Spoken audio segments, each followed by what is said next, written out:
Time now for the Daily Answer, sponsored by Salem Surround on The Answer Now TV. Yeah, thank you. I just want to say I think it should end very quickly with problems with Israel and Iran. I think that U.S. will, one way or another, whether covertly or not, send a B-52 or B-1 in there and take out their underground facility. This has been going on since I was a kid. I mean, my God, since 1980. It's just crazy. Get it over with. And I love your show, and it is some of this you just can't make up with Pelosi or the congresswoman that stated this is the worst country in the world. Then get out. Real simple. Real simple. I mean, it's just crazy, man. We'll put on the GoFundMe. Get her a one-way ticket to get her the hell out of here. It's not a problem. Kerry, thank you for calling. I appreciate it. Even the Gulf states do not want Iran to get a nuke. Saudi Arabia does not want Iran to get. Egypt does not want Iran to get a nuke. They won't say it out loud, of course, but they don't want it because it will spark an arms race in the Middle East that nobody wants. Trump says that Iran was offered a deal and they rejected it. Number 44. Have you spoken to Prime Minister Netanyahu? When might you speak to him? I've spoken to everybody. What will you say? Israel is doing very well, as you probably noticed. And I gave Iran 60 days, and they said no.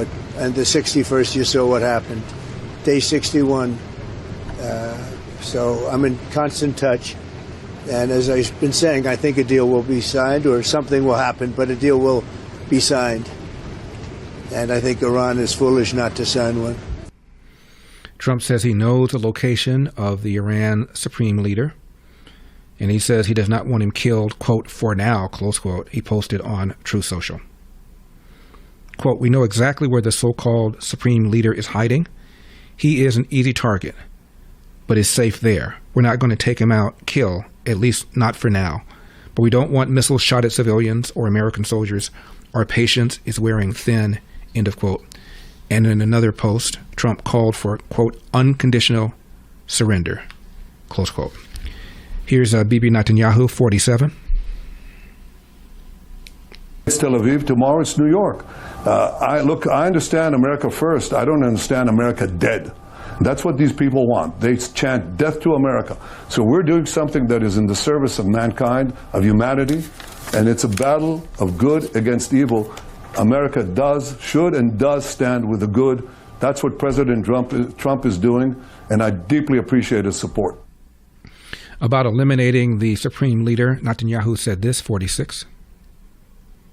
The president flatly rejected a plan, an opportunity that the Israelis had to take out the supreme leader. Do you understand his concern? My understanding is his concern is that this would escalate the conflict beyond where it is already. It's not going to escalate the conflict. It's going to end the conflict. We've had half a century of conflict spread by this regime that terrorizes everyone in the Middle East, has bombed the Aramco oil fields in Saudi Arabia, is spreading terrorism and subversion and sabotage everywhere. That's the forever war is what Iran wants, and they're bringing us to the brink of nuclear war. In fact, what Israel is doing is preventing this, bringing an end to this aggression. Ian Brimmer is an analyst. He talks about what happens to Iran if Iran does not return to the negotiations. Number 48. The U.S. is involved. The U.S. is, of course, the principal external military supporter of Israel. It's also providing real-time intelligence, and none of that is going to be cut off or suspended, as it was briefly with Ukraine, for example, despite this war. So, I mean, clearly the Americans are waist deep, neck deep. What the Americans have not done is directly attacked Iran. And what President Trump is doing very clearly at the G7 today is he is warning the Iranians that will come if they are not going to now take a last possible chance for a negotiation. I think that Trump would accept sitting down yet again with the Iranians for a sixth time. But if that happens and it doesn't pan out, then you're going to see the Americans either directly or providing the material to the Israelis directly that would allow for this critical attack against the deep underground nuclear capabilities that Iran has, that Israel can't take out by themselves in Fordo. One way or another, that's where we're going if the Iranians do not back down. And Trump says that Iran is not winning this war. They need to talk. Number 50. Have you heard any signals or seen any messages from intermediaries that Iran wishes to de-escalate the conflict? Yeah. What have you heard?